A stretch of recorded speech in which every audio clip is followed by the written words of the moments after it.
The Vendée Globe. I'm not well, I'm tired. I don't see anyone on my AS, I'm alone out here. It is a bit addictive. Why is it so addictive? It's hard to say, and it's a paradox.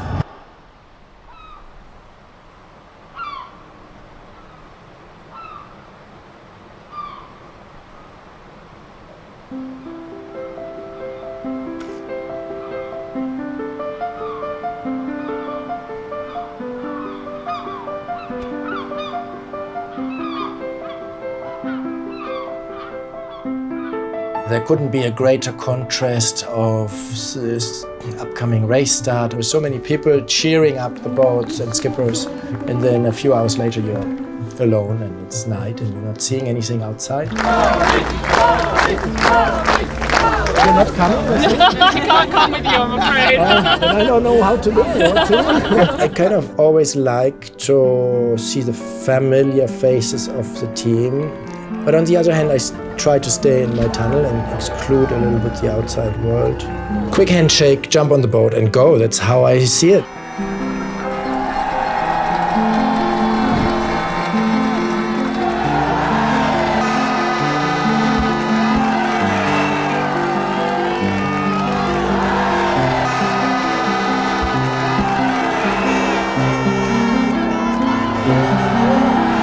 It's a big contrast and certainly intense for the skippers to be around so many people. So. 5, 4, 3, 2, top départ Vendée Globe 2024.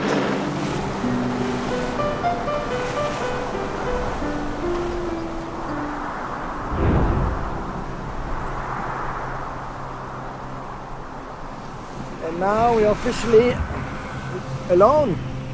Wow, that's a weird feeling. Hi, good morning everyone. What a nice surprise with the tracker update being in third position.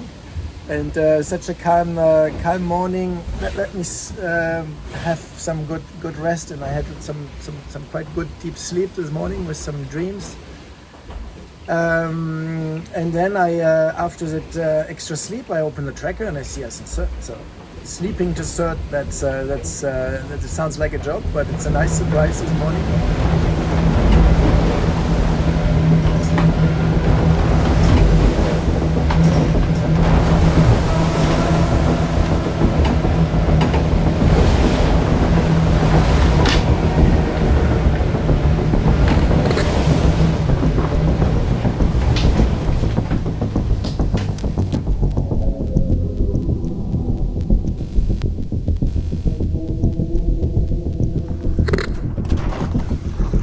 Very slow day.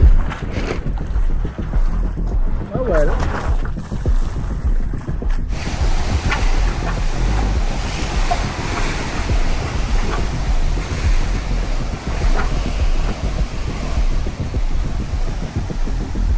Hi everyone, we are out of the doldrums and going south. We don't have the same wind like the front pack yet. We have only 13 knots and they have 18. A big potential split could happen then in the race. There won't be enough to keep up with the front pack.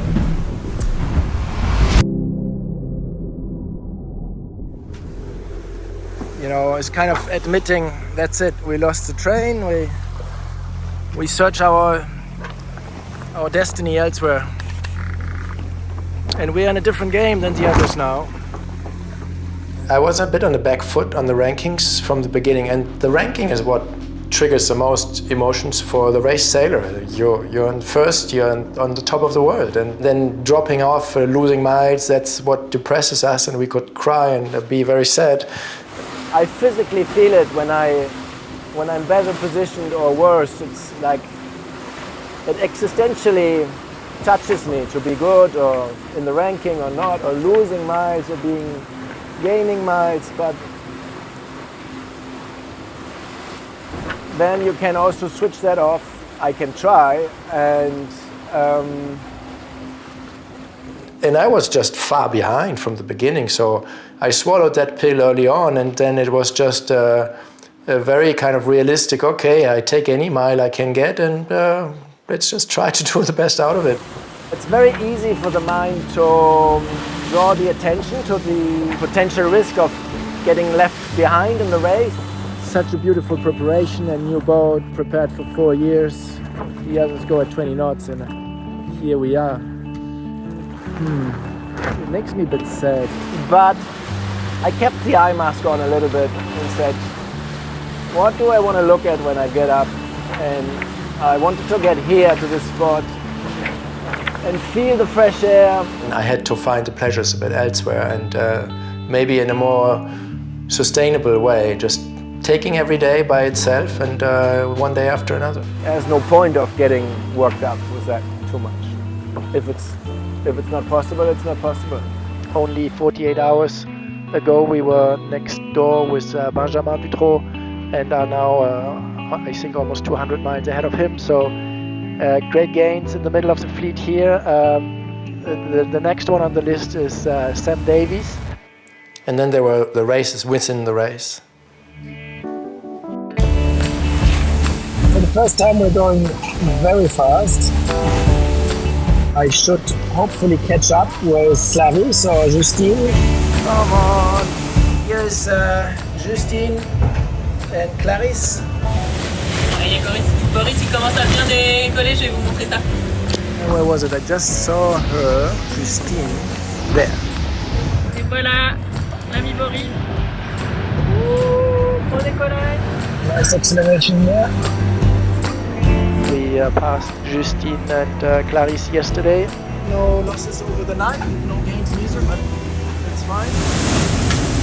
We have already done 1/3, almost 1/3, super cool. We are less than 100 miles from the next competitor. That's of course good for the morale. I mean for mine, not for them maybe.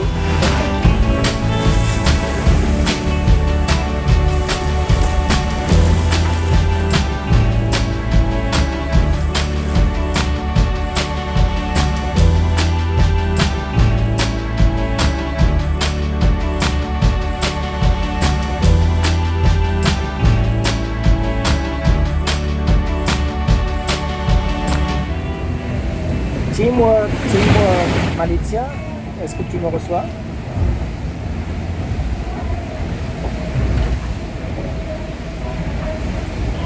Ouais, Malizia de Teamwork, je te reçois par réclame. Look, there's a bird. What's he doing out here all alone? My psychologist thought that I have like a trauma from childhood about the loneliness. This is scary and beautiful at the same time. I'm a very emotional, sensitive person, so it impresses me a lot. I grew up as a single child with only my dad and I was very many times alone. Okay, friends at home, miss you. Feeling a little bit alone here today, but I will call someone for dinner. With this excellent internet connection, that's possible now. And maybe a bit too many times, and maybe there was like this few bad experiences and kind of a weak spot a little bit with being alone. Maybe I see Clarisse later today on the AIS and that would make my day. I lack companion and a bit of stimulus here. This anxiety of loneliness, that is like a mental mountain in front of me, that to go up this mountain seems impossible. That's really difficult for me. Clarisse and Justine are both not far. I just heard them on VHF chatting. It gives me the feeling of being in the middle of a match and not all alone on an ocean. Working with two coaches, that's definitely had an effect, more than anything else. Was able to discuss it and go through it step by step. We're going 27 knots at best, and now we have a bit more wind. It's unstable still. No, not too unstable. Actually, there's nothing to complain. All good. We're going east. We're passing the Crozet Island. And not much time from now. Bon, Boris, bienvenue. On vous entend bien. Donc moi je suis chef de district sur Crozet. Subconsciously, it all came up, and I was like getting super nervous before, but I dealt with it then immediately, and that was another lesson learned for this, and helped me a lot for this Vendée Globe. Si, comme tu l'as dit, c'était un moment un peu particulier de pouvoir échanger comme ça avec d'autres humains là, pendant la course qui sont sur des îles. Sache que pour nous, c'est la réciproque est tout aussi vrai. Hein.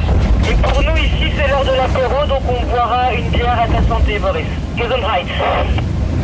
Merci, Prost et bonne santé. It was very funny to speak on the VHF with the Crozet Islands. I liked that. We're still in touch with these people.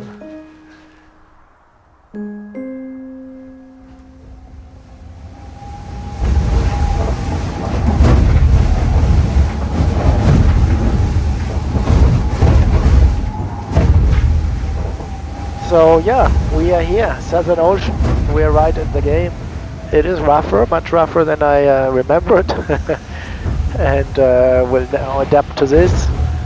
And first of all, get a bit of rest.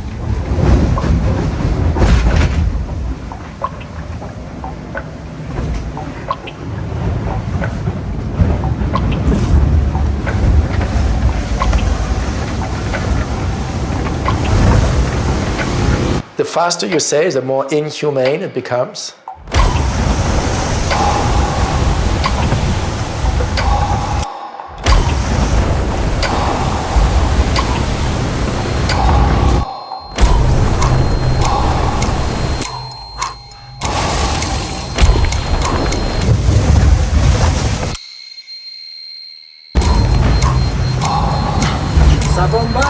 All this romantic aspect of offshore sailing, it's just not happening on any more kayak.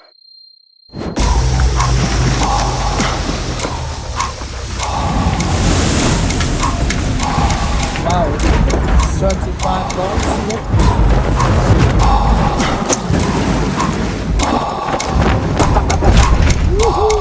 La guerre, how we say in French, stormy Monday, Tuesday, we get hammered.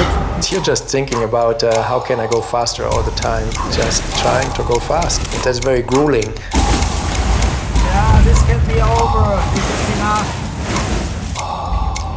I'm not well, I'm tired. Enough rattling and jumping and bouncing and bashing. And It feels like we have been beaten up. I feel depleted. I need the sun, I need some warmth. I'm fed up with happy to leave this time. Upwards now and onwards, a new ocean. We are passing into the Atlantic. We are coming back to the civilized world. We are back on this planet where we were almost on the moon for last couple of weeks. Hello everyone, hello again. If it keeps going like this, I will not find the time to shave myself.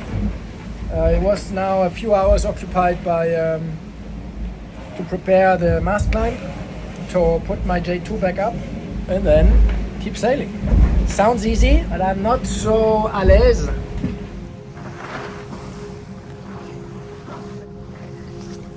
So I'm done prepping the mast climb. On this one I have a chewing gum because it calms me down. Sorry for that. It's really not my favorite exercise. I'm scared of height. Whoa, hold. Big wave. I'm so happy to not be alone. Alone? I'm not sure. I mean, it's already... This would be a horror show alone. I have all the other tools in there. I have my safety, the climbing rope, and now we're ready to go up. Let's do this. Hi everyone, cheers from the top of the rig. I repaired the runner deflector and I'm happy to come down because it is quite bumpy up here. There's a boat down there. I was wondering if I could see Sam Goodchild somewhere, but didn't find him. Sun is shining, the wind is down to 16 knots. I will go on deck now, hoist the big Janiker, going out of my little cave after quite a few days.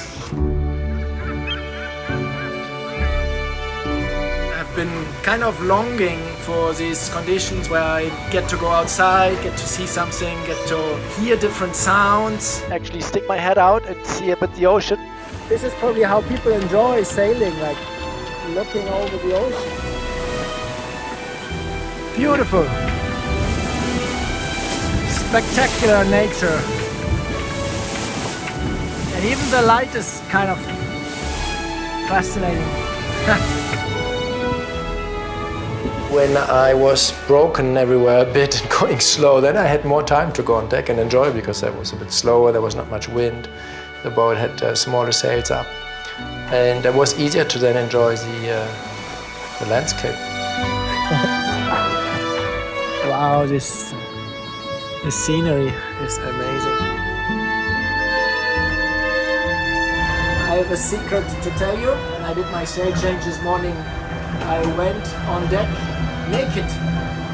I really tried to go also out there in terms of a voyage. The boat seems drunk.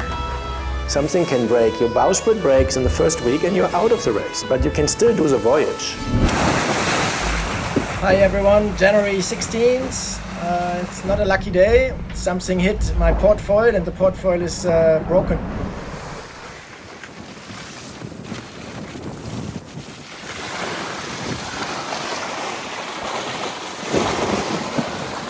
We're passing here over a seamount.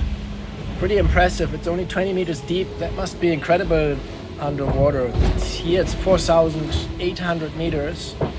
And just a little bit further, it is just 20 meters here. We cannot see much below the surface of the water, and quite often not at all. There are mountains and mountain ridges, canyons, volcanoes. There's lots of things happening below. Most of the animals and biodiversity on our planet is in all these huge water columns. Most of those that are not discovered yet, even. The floor of the oceans are less explored than the surface of the moon. We're now going to deploy a drifter buoy measuring atmospheric pressure, sea surface temperature, sea surface current. Bring us good measurements. Woo! We know very little about how it all works, how the ecosystems work, and that's very fascinating to sometimes remind ourselves of that. Nice view, nice quiet moment. Yeah, it's nice to be here. I'm also a bit sad it's going to be over soon. 3, 4, or 5 days, we don't know yet. Yeah.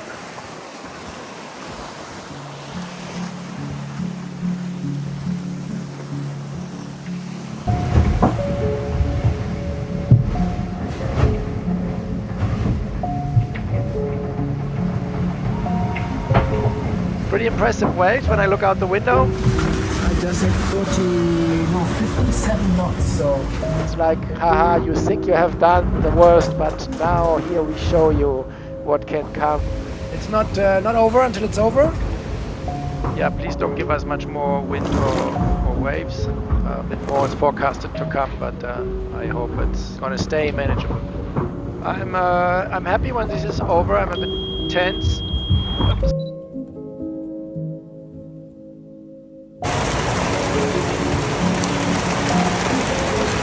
Hi everyone, we just crossed the finish line and we are now drifting slowly around near the French coast, waiting for the morning light when hopefully the team can come out if the conditions permit, because at the moment the sea state is too rough with breaking waves at the harbor entry, and so I'm unassisted on my own waiting for the daylight.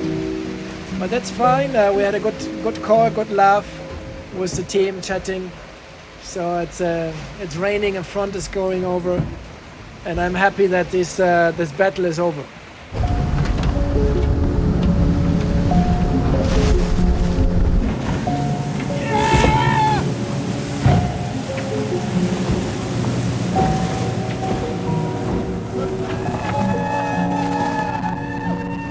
I'm proud of my own mental game. That was good.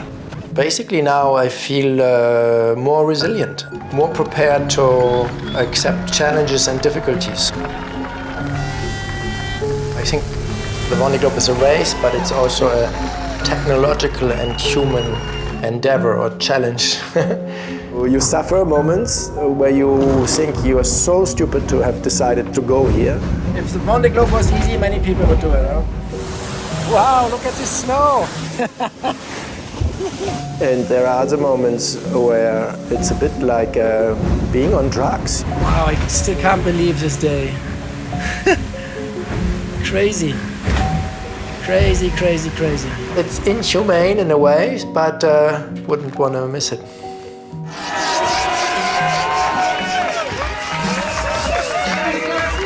Of course, one of the biggest priorities is clear, is the revenge. 12th place is not what we strive for. We want to be on the podium, and the next races we want to be up there. Now we will sit down and make a game plan.